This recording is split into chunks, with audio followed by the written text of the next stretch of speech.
Welcome to my channel friends. जेपी जन्माष्टमी के मौके पर श्री कृष्ण मंदिर मिट्टी को बेहतरीन तरीके से सजाया गया है। ये मैं आपको कृष्ण मंदिर मिट्टी एपी जन्माष्टमी के मौके पर जो उसकी सजावट की गई है मैं आपको दिखा रहा हूँ। बेहतरीन तरीके से सजाया गया है। हर साल जो है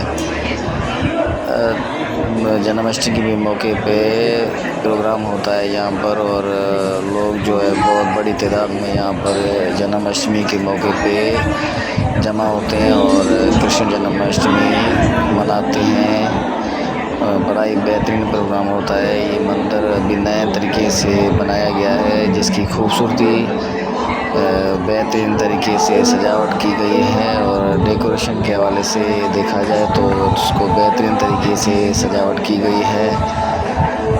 रंग रोगन भी नया किया गया है। फासलिंग देखें जनाब, ये बहुत ही बेहतरीन अंदाज से बड़े उम्दा तरीके से की गई है और लोग खुशी से झूम रहे हैं यहाँ पर। कल जन्माष्टमी है और ये मैं आज आपको ये मंदिर की खूबसूरती के मनाज़र दिखा रहा हूँ।